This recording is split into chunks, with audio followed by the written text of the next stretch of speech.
All right, so this is Danny McFarland. Dr. C. Love. All over the place. Yes. And we are so happy that you guys came back to join us today. Thank you. Thank you so much. And we are going to jump into some more personal explorations through life and how we found our way out and the lessons we learned from it and the blessings that come to us often and the challenges we face. And most importantly, it's his turn. So you're welcome to turn the channel. No, turn up the volume. Turn up the volume. So, Danny, yes.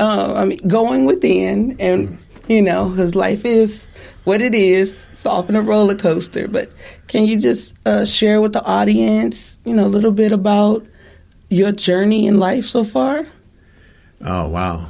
That's a big enchilada. I know. And maybe something that was a significant life challenge for you. Okay.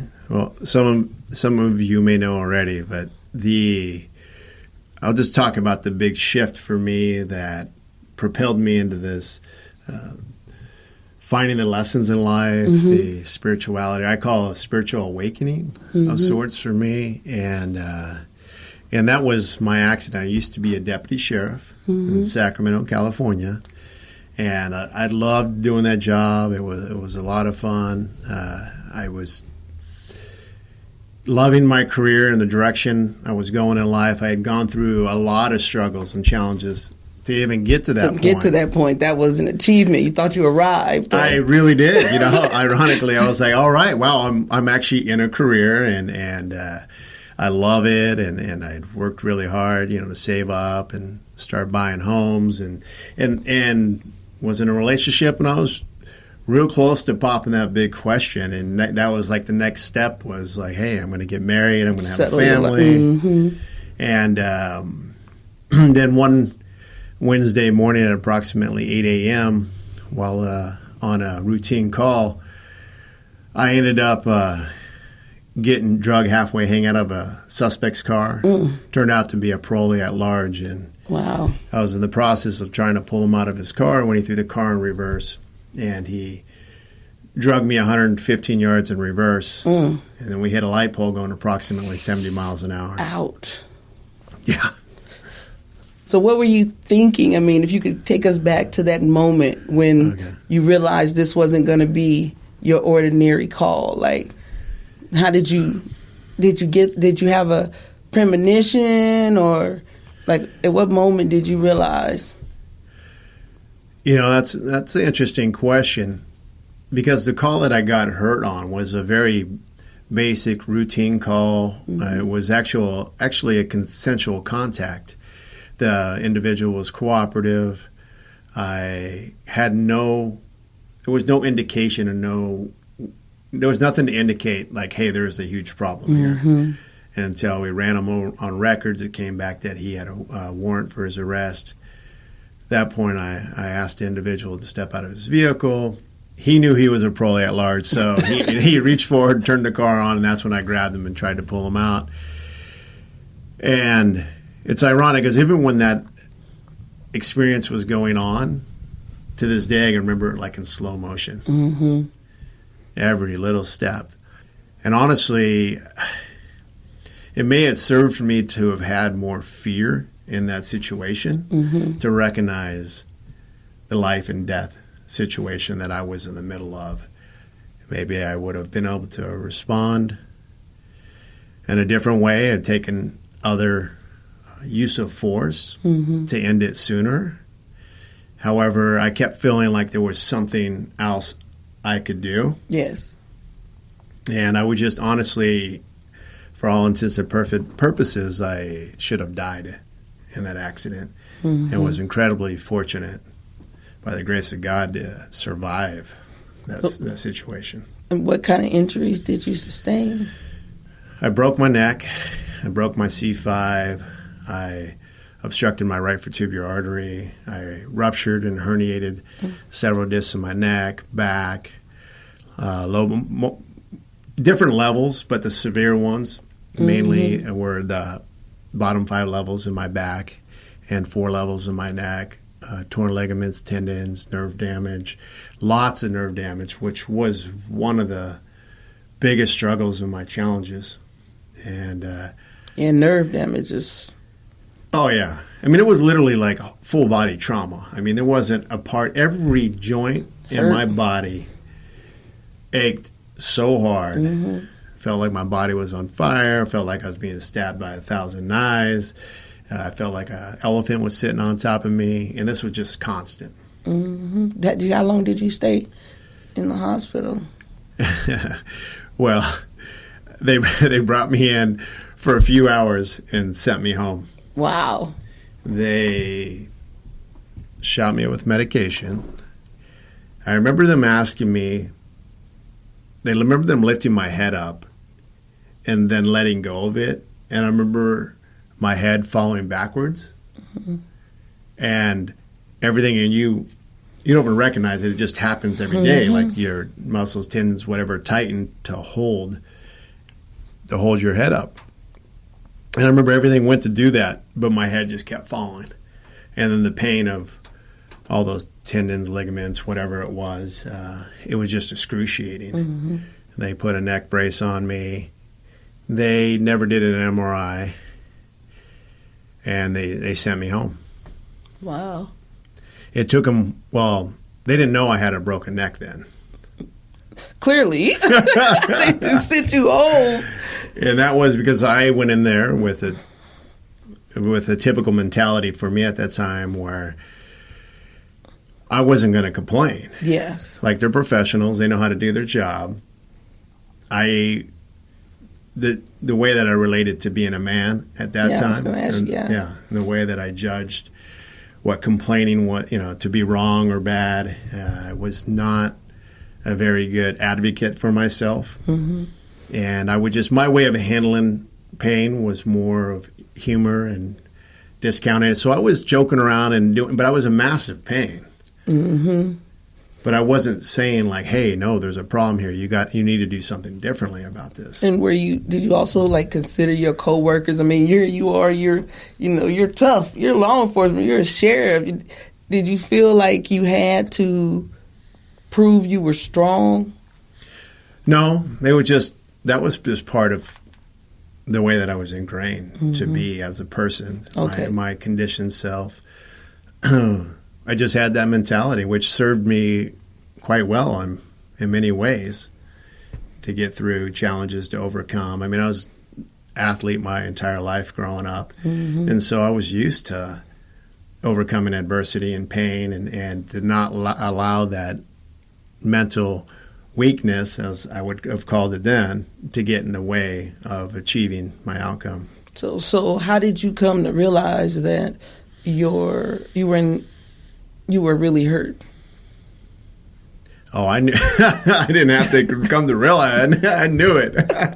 I mean, like the vertebrae and the detail level, not just agony, not just hurt, but like, oh my God, this is really, really, I'm really, really hurt. Oh yeah, not hurting, but hurt. My body is broken. Well, I mean, I knew it. I mean, I can remember that very night. So I was sent home, and I stayed with my girlfriend at the time. She brought me back to her place.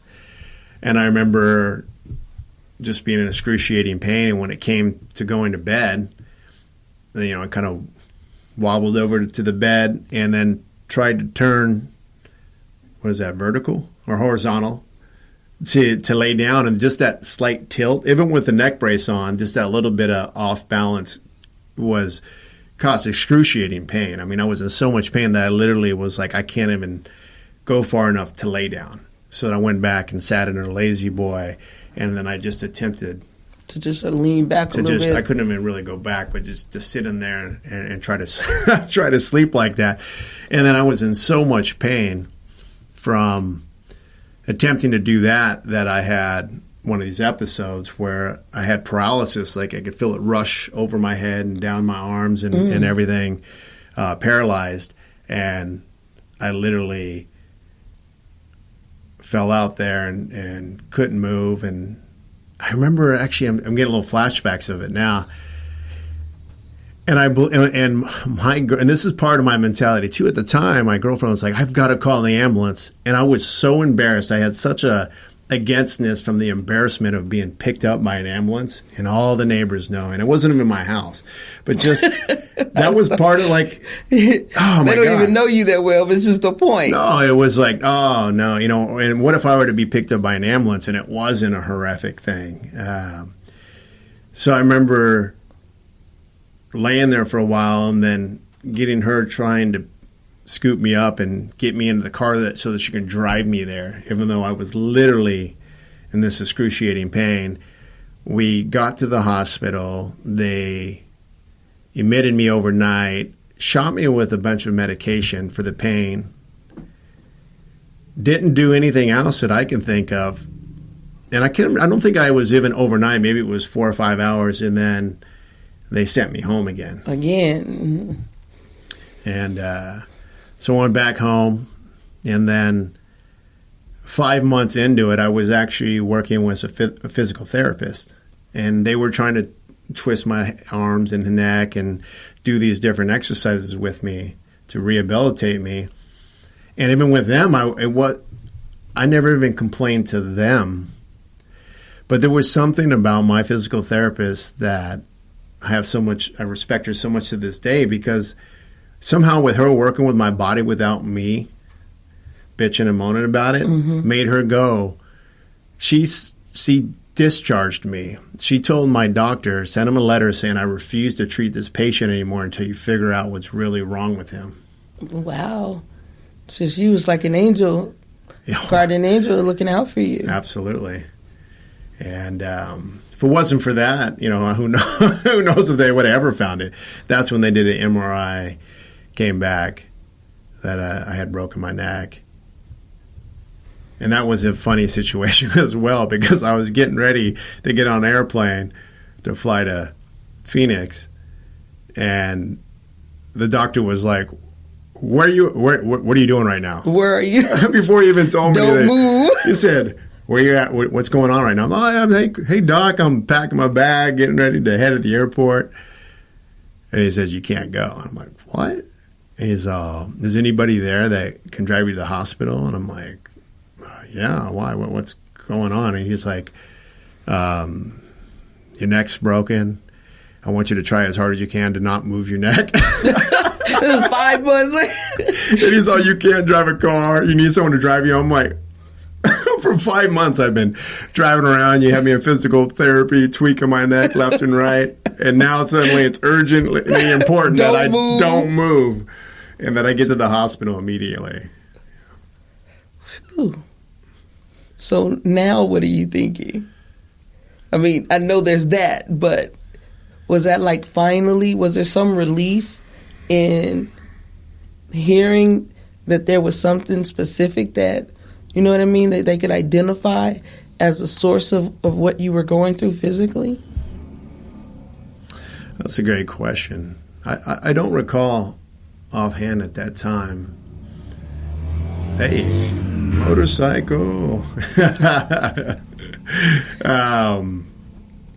a good question. I don't recall. So then what?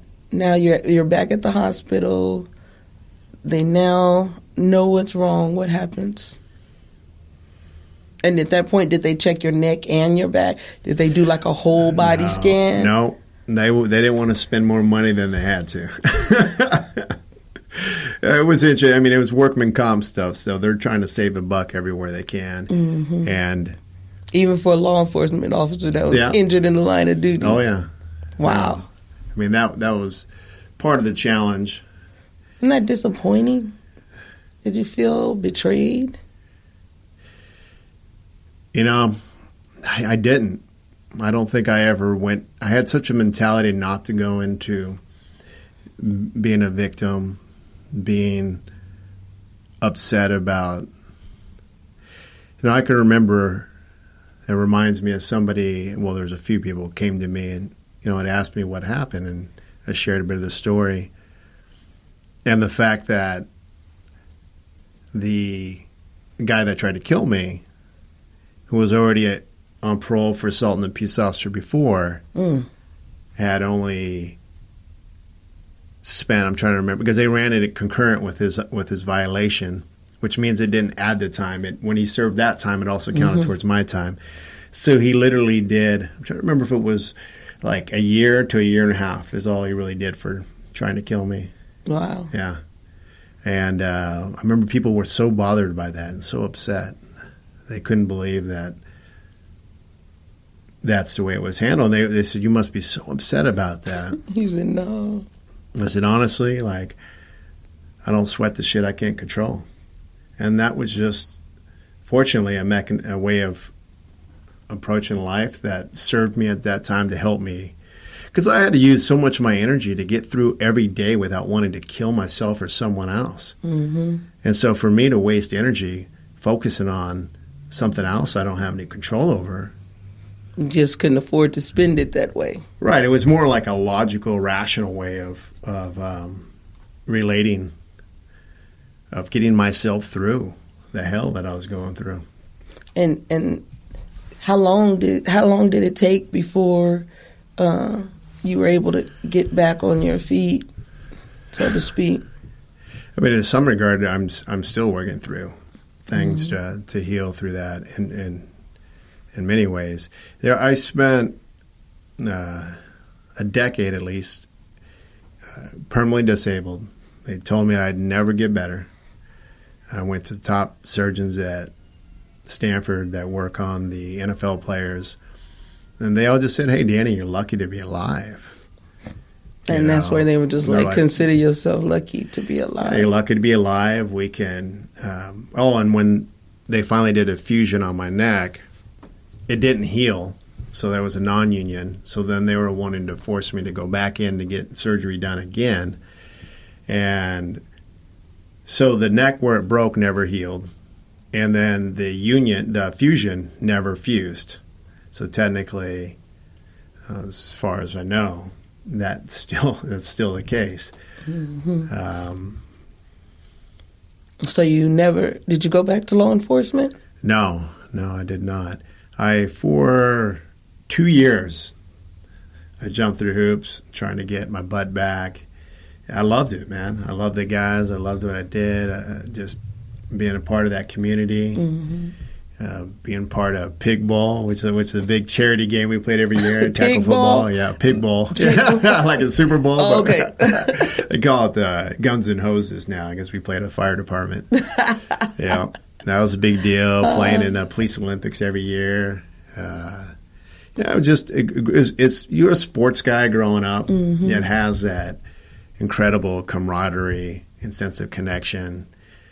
Anytime, and I think anybody who's been through certain challenges and struggles in their life, there's something beautiful. Like if there's a hurricane coming or whatever, I mean, the way that community can join together, regardless of your background and where you're from, and you're like side by side working together. That camaraderie is just amazing. Incredible feeling. And so I think there's definitely something in that with law enforcement, with your brothers and sisters out there, working to overcome the challenges with society, community usually having a negative outlook on you and judging you often in a way that's not accurate.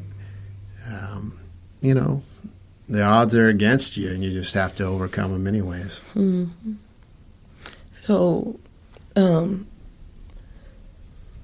after you realized that you weren't going to be able to return to this profession that you love dearly, or the camaraderie, the bowls, the Olympics, all of those things, like what was your process like in coming to own that as a new reality? And and then what? How did you cause a shift? What did you do? Well, I think the reality of that came a very, very long time later. In my mind, I was for many, many, many, many years was still fighting with the idea of getting back to my brothers and sisters and being a part of that still. And, I went on and other areas. It was very challenging for me there was such an incredible awareness around, because often we think like, oh, I can't wait to retire. I can't wait to have nothing to do. Like, it sucks that I have to get up and go to work today. And what I found out at very young, I was 29 years old when this happened to me. And what I realized was like, man, like without purpose, life is meaningless. Yes. Or it can feel that way. And having a reason to wake up in the morning, having to go to work is a reason to get your butt up out of bed and go somewhere. If you want to keep that bed, right. You have to get up and go to work. Absolutely. And so there was a huge struggle, I would say, with my identity and having to come to terms with, in my mind, I felt like I'm going to get better. I'm getting back. That's just the way it is. And I would say that related often to the way that I attempted to control my circumstances, my situations, to get my desired outcome. And that's very helpful in certain ways. I overcame a lot in my life, and a lot of reasons I could have just made excuses and not ever got to where I was. So it definitely served me, but there was an element of also recognizing that I am not in control of everything. And if I'm not able to overcome it, like in my case, I wasn't. And that was very beyond humbling. It was very embarrassing to me. I looked at it as a reflection of my worth, as my value. And now my lack of success, in a sense, meaning like getting back to work, getting back healthy, was now a reflection to me of how I'm not doing a good enough job. That you couldn't reclaim the life that you had. That's right. Did you get depressed? That's a good question. I would say that I did. I would say that I related to it maybe in a different way than it usually looks on people. But absolutely. I mean, I did not really realize the struggle, the depth of the struggle that I was going through until after I healed my body and was looking back. Because I was so disconnected from it. I was so in denial of it, which in certain ways, like I'm saying, served me. It helped me to get through. Protect you a little bit. Well, it helped me to like, hey, I'm good. Hey, put on that smile. And in certain ways, that was one of my challenges, was feeling misunderstood a lot. Because it was what I had going on, you couldn't see. Couldn't tell. Which often happens with people when they're going through trauma. It's like their personal, it's not a secret, but it is. Well, absolutely. Because what I realized is, hey, I was a young guy in good shape. You couldn't see. It's like if you see a cast on someone's hand, or you see them in a wheelchair, or you see, that helps us to interpret like, oh, they're having a hard time, they're going through a struggle. Whereas in my case, there was nothing external you could see. So the only way you're going to know is if I'm telling you, and I'm complaining about it, I'm playing into it. And where my challenge was is anytime I was in public, I wanted to look as normal. I didn't want, like, to me, getting attention about being hurt was the opposite of what I wanted. Exactly. That's understandable. Yeah. And then even if you're saying it, if they can't see it physically, it could be, oh, this is just somebody, they just want some empathy or some sympathy. You know what I mean? Because they're like, well, you look good to me. You know what I mean? That's you right. Can't possibly be as bad off as you're saying. Yep. Well, that's the thing, is that's where my judgment, when we talk about projections and opportunities for me to learn and grow, that was one of them. Because I had such judgment around people that were whiners or bitchers or complainers, like the words that I would have used at that time is you got to suck it up and overcome that. And in a certain survival mentality, in a certain environment like that, yes, that mentality can serve you. But in the way of relating to others and loving others unconditionally, it was when I was suddenly put into that space to where no matter what I did, I couldn't overcome that. Yeah. Yeah, it was just an incredible challenge. And see, and for me, I'm like, the last thing you ever want to tell me is suck it up. Yeah. Because it's just my makeup. That's just like, I mean, I'm vulnerable. I'm like, I'm a feeler. You tell me suck it up. I mean, tell me I'm going to get through this and I can make it and things like that. But you tell me suck it up, like shut your feelings down. That to me, that's what suck it up means. Yeah. It means stuff your feelings, get over it kind of a mentality. And I sometimes have to go through things. And that sounds a little bit like where you found yourself, like you weren't going to be able to use any of the things that had worked before that were your go-tos. Absolutely. And some of the other lessons in there were the way that I related to asking for help. I considered that a weakness. Mm-hmm. If I wasn't able to handle or accomplish things on my own, then that meant I wasn't doing a good enough job as the man I was supposed to be in life. Mm-hmm. And for me to ask for others for help was just a sign of my weakness or my lack of ability. And that was such a struggle for me. In one way, I'm holding everything back about what I'm really going through, but then frustrated that on another level that nobody understands. Yes, it's like, how can they? How can they? How can they possibly understand? And that's with anything. I mean, we all experience that in our own ways, and that's where empathy comes in, is we don't even have to experience, but we can relate in our own ways with different challenges and struggles we might go through, and think about, like, what did I have to go through in order to understand that? And what you said is so profound, because what I hear in that is, even if I tell them, how can they really understand? And how can they really understand if I don't tell them? It's like... Hey, it's a double-sided sword. I say the very thing that helped get me through it was also what made it incredibly challenging. My will and determination to never give up is in many ways what helped me to get through it.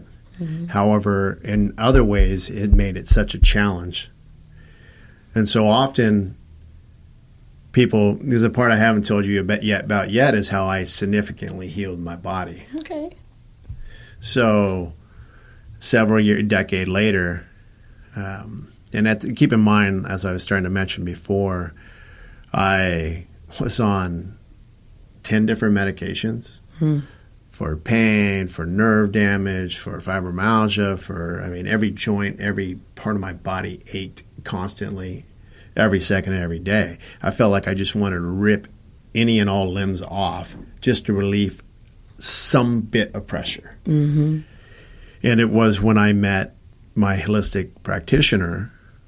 I'm sorry to rewind a little bit about the medications and stuff. So the challenge in that also was, I'm 29 years old when I started going through this. How long? I know this one causes liver problems. This one causes kidney problems. This one causes this problem. This one causes that problem. Yeah. Like, how long am I going to live if I keep taking all of this stuff? And I would ask, like, well, I'd ask the doctors, is this going to make me better?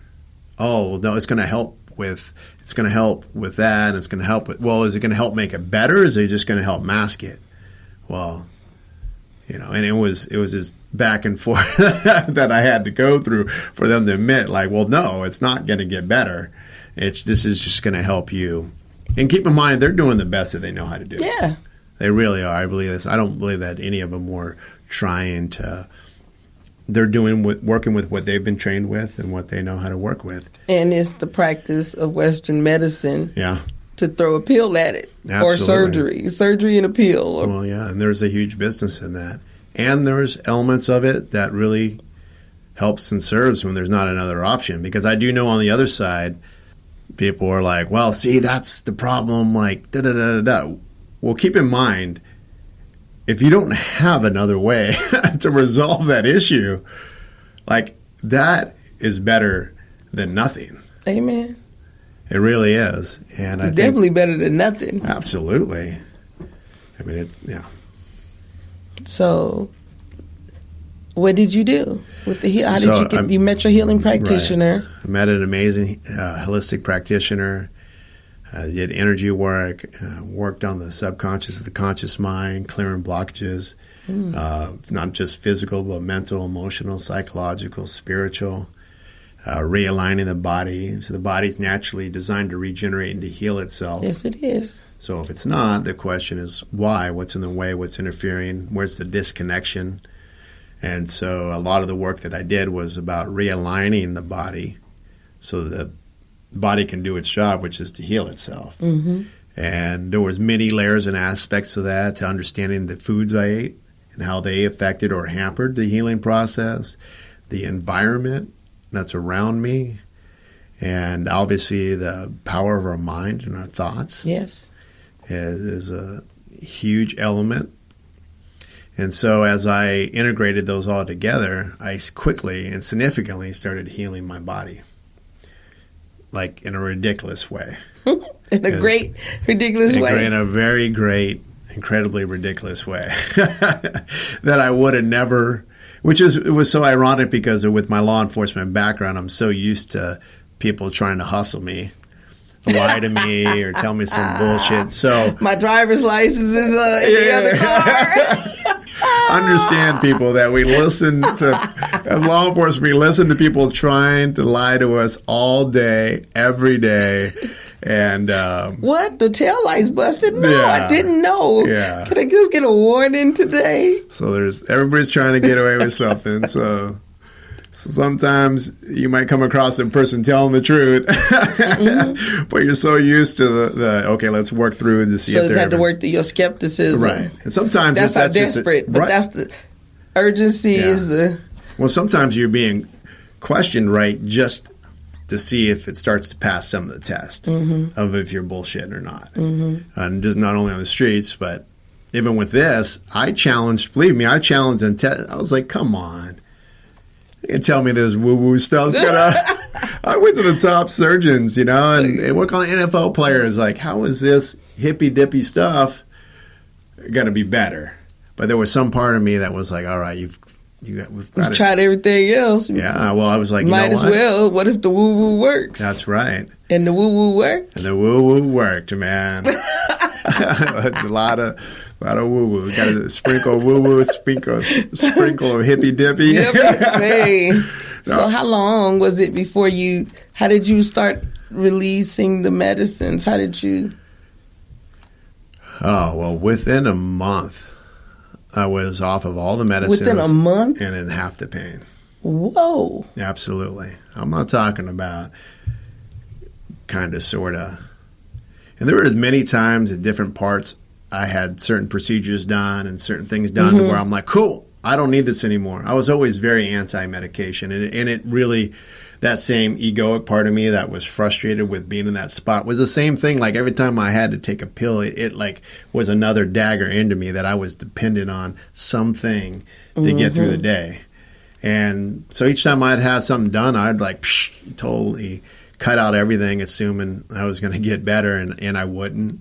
And they're all compare and contrast. That makes me think of the compare and contrast. I had a nurse assigned to me for like a year, and I remember coming out of, maybe it was out of the next surgery, and it was still, and I was like, I don't need to do any of this, and I was still in so much pain. And she would tell me, Danny, like, man, you need to. I'm like, people got it worse than me. There's a lot of people that got it worse than I do. Like, I can't complain. And she goes, you know what?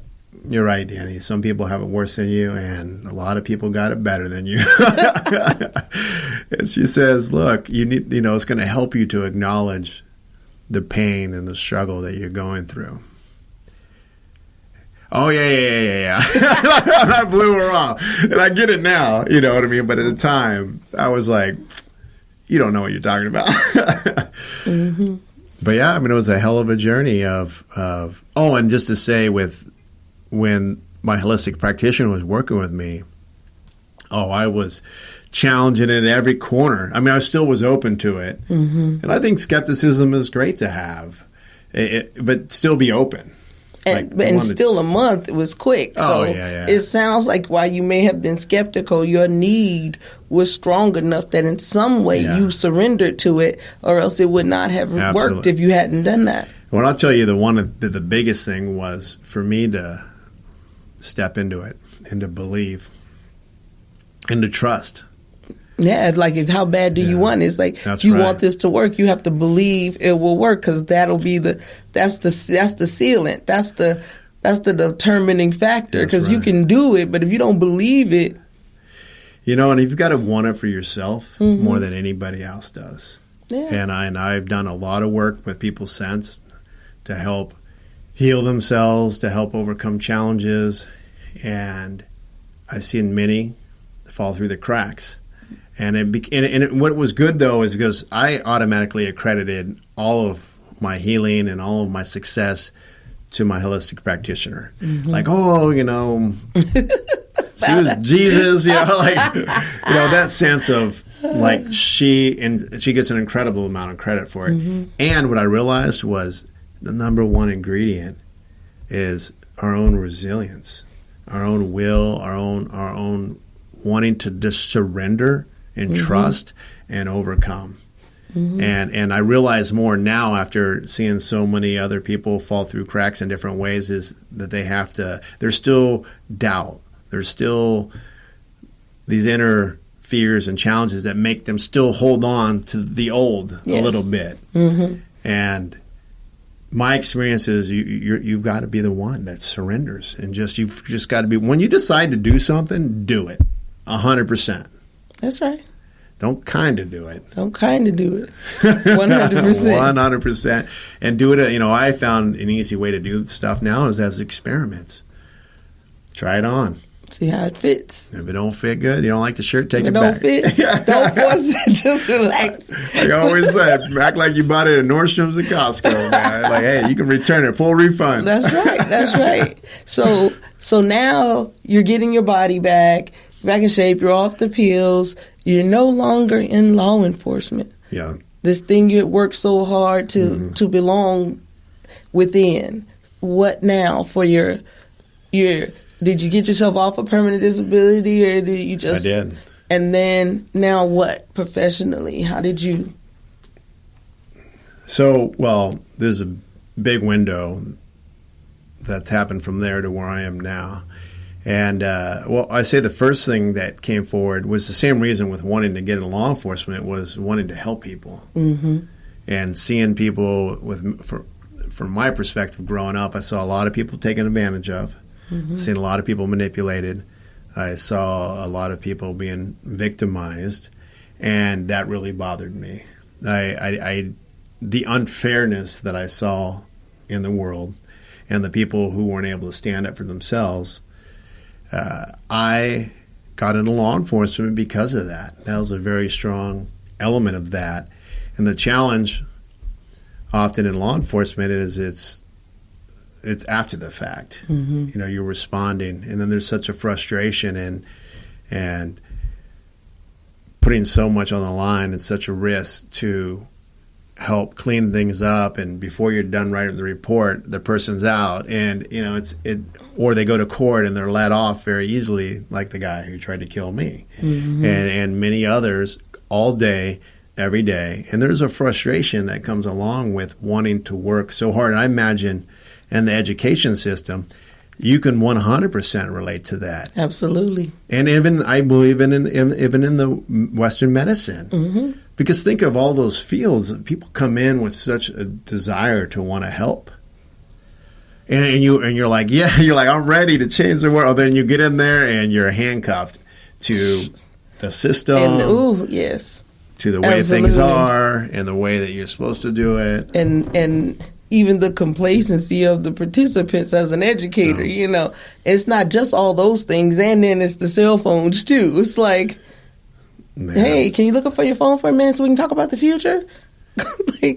I couldn't even imagine dealing with the cell. Matter of fact, that needs to be a topic. Yeah, absolutely. One of our talks is because I have a lot of thoughts around that. However, I'm not in it all day, every day like you are. So I would love to hear more about the challenges of, my little niece, Olivia, she's not so little anymore. She's just started her freshman year in high school and got a cell phone for the first time. And man, I just spent some time with her a few weeks ago, and only being a few months into high school and having a phone.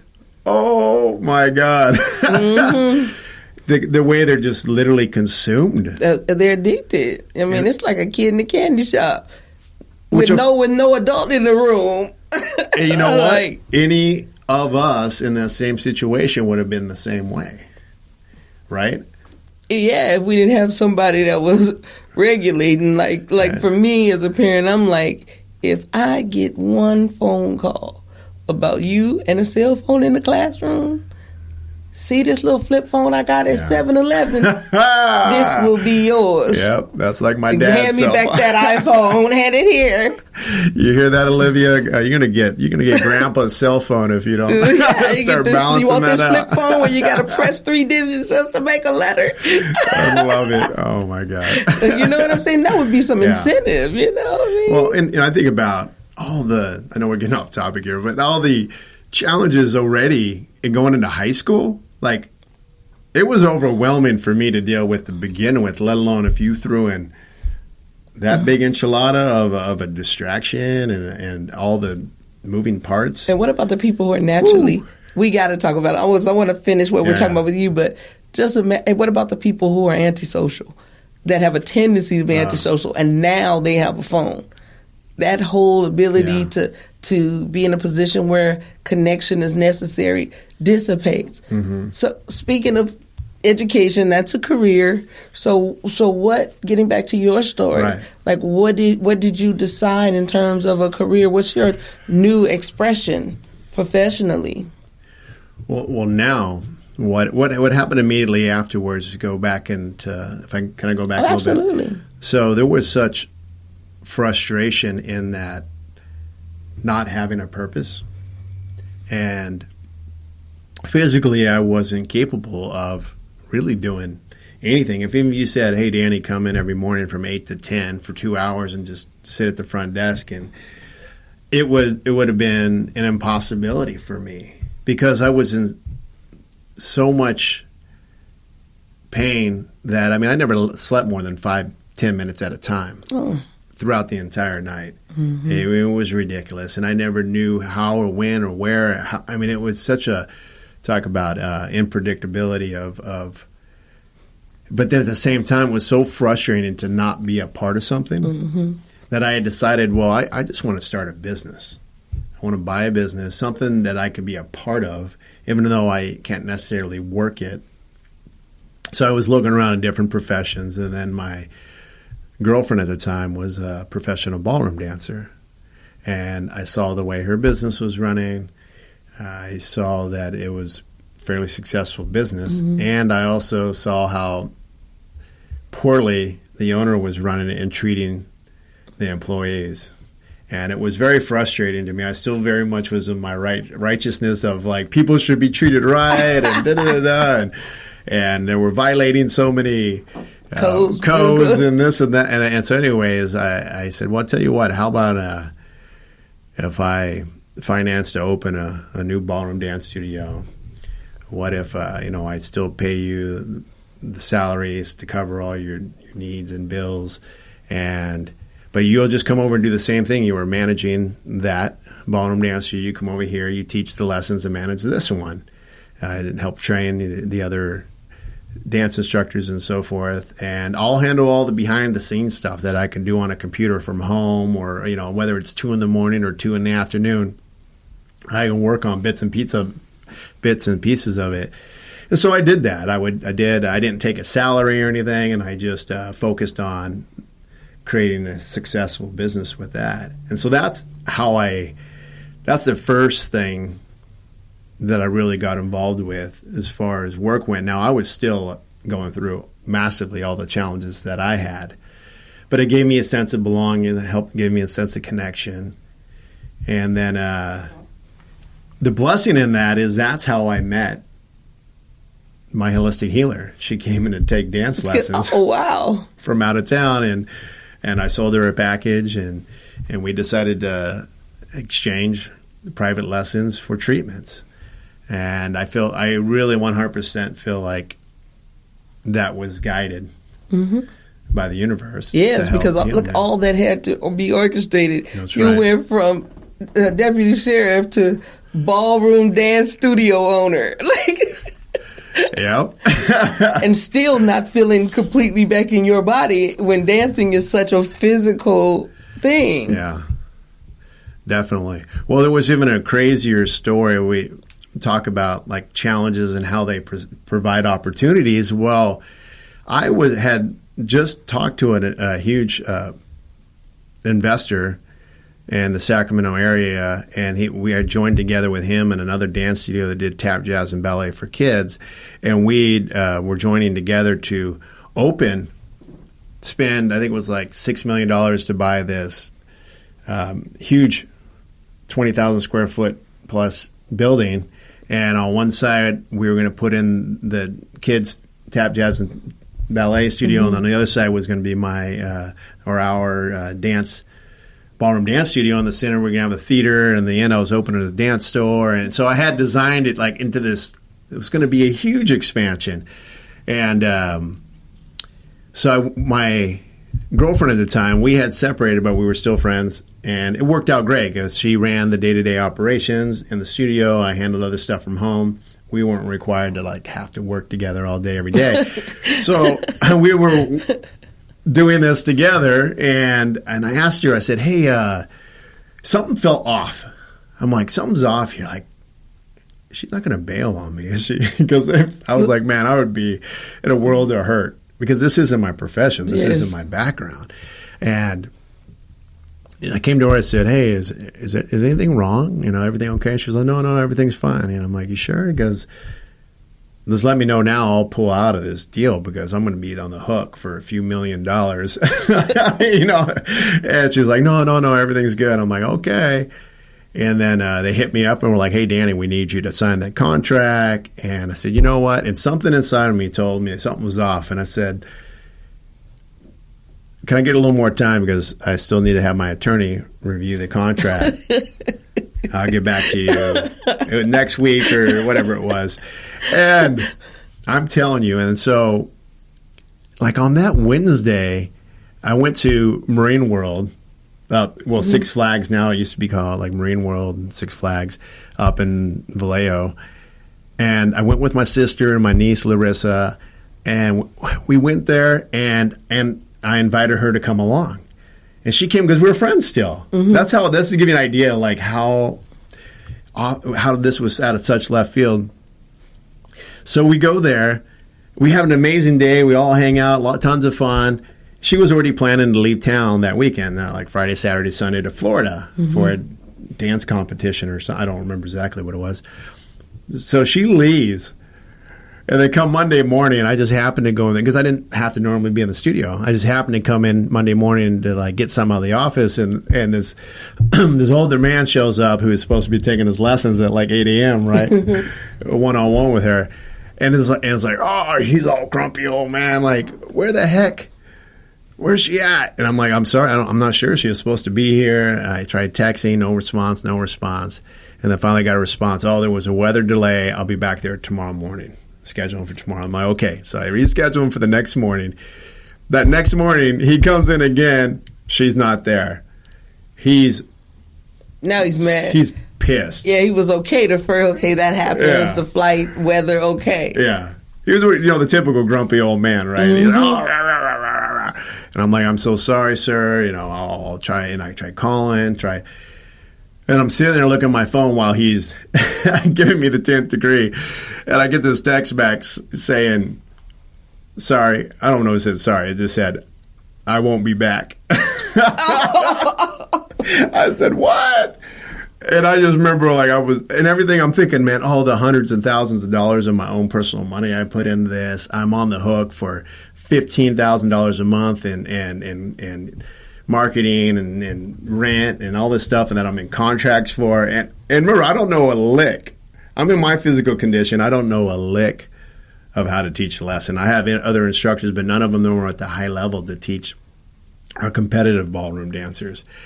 And so there's no way for me to even like keep the door open the next day. And we were about to have a huge, we'd throw like twice a year a big dinner and showcase where people would perform the lessons, black tie events, and like catered, fun. and like, oh yeah, it was incredible. And so that was supposed to be happening in a month, I think. Anyways, it was like, oh my God, this is unbelievable. It seemed like I started to cry right there just reading that, like how and tears just started to come on. And the old man looked at me and was like, it's going to be okay. He just could feel it. He was like, don't even worry about it. Don't worry about it. Just give me a call whenever it works out. And I was like, I don't know where I'm going or what I'm doing. Everything I had ever worked for in my life, was gone. And the reason, go ahead, were you going to say something? I was just going to say, even how you're telling it is like everything I've worked for is like again. Everything again. I finally had something else going, and now. Again. I'm like, man, again. Here we go again. Why? I'm like, man, but I just kept going. And that's the part that the fight that the ego part that can serve us too. It just was like, nope, got to get through this. Did you try to keep it open for a while? Yeah, I did. I kept it open for another 2 years. And that showcase, I pushed it back a month, but it still went off. And there was such a huge accomplishment in a sense that I was able to pull that off. But the reason why I tell that story is, as challenging and as horrible as that was, because of that, it forced me to have to be in the studio more to try to help make things work. And because of that whole situation, I was in the office the day that my holistic practitioner walked in. I would have not been in that dance studio. Mm-hmm. And so it's like we talk about the way things are designed, and often we can't see it when we're in it. There's no way of knowing. There's no way I could have guessed what was down that new path for me. Mm-hmm. But just continuing to show up, and that I understand, and I ended up sending an email to my ex-girlfriend thanking her for it. I mean, not in a mean way. I know it's not in a mean way, but that's how you know it's really good. I want to know how much you appreciate you doing what you did, because I was thinking like, okay, like audience, like real men do cry. He said he looked at the text message, so be careful about the text that you send. You know what I mean? It's like, at least pick up the phone and talk, because, and a lot of women, a lot of times they think that men don't feel at the same level that we do. We expect a certain level of sensitivity. But, I mean, that was a dump by text scenario if I ever heard one. It was brutal. And it's a business, so it's worse. It's like, it's not even like it's a relationship. It's like my money is tied up in this. My money is invested in you, and you're leaving the business that we created. When I came from nothing growing up, and I had to work to earn everything. And when I got in the department, instead of buying a new car, buying a new boat, doing all that stuff, I just saved and I invested. I bought a duplex, and then I bought another house, and then I bought another house. And I kept just rolling things over for down the road and in the future. And I had done quite well for myself through doing that. And then I had owned a gorgeous 5-acre lot up in El Dorado Hills that overlooked the lake and the Sierras. And I was just going to sell my properties and build my beautiful, gorgeous home and call it a day, right? But I was like, I don't need all that. Like, why don't I just invest in something that helps even more down for the road for when I'm married and have a family? And so that's when I invested instead in the dance studio. But then all of a sudden, that thing happened, and I was like, oh my God. I just saw like everything I worked so hard for so long, I was going to lose. My properties, I was going to lose this, lose that. I mean, I had no idea, because, when you've never been in that spot before, that type of a situation. Your initial response is like, Oh my God. It's all gone. It's all gone. Yeah. But I would have never met, I mean, I shouldn't say never, but who knows? It's a strong probability that your paths may not have crossed. Not in that way. Had you not, yeah, exactly. And in that way is the only way that in that exact moment it could have happened. Any other moment, it would have been different. So there's anything that I can express through the challenges of all of that. And I didn't even go into that. What was in between all that? Well, we definitely. I mean, if you're willing, we're willing to really, at some time pick this back up, and because there's so much more. I mean, you still created a whole nother life for yourself since then. So there's still so much. So if you're willing, I would love for us to be able to, go back into this. So this is Danny McFarland part 1 of 10.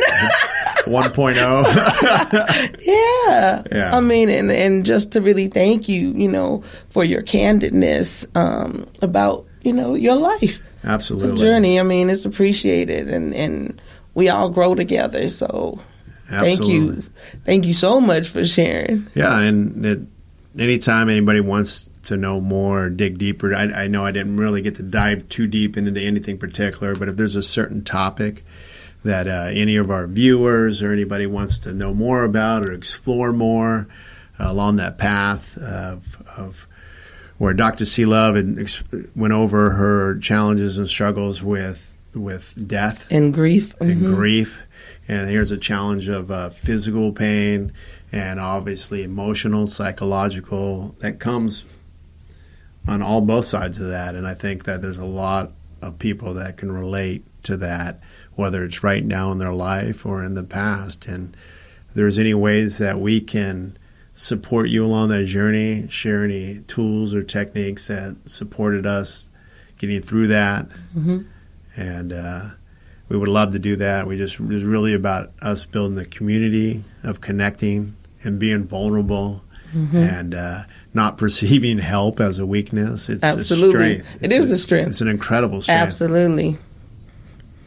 So we thank you. Hope you join us next time. Please do.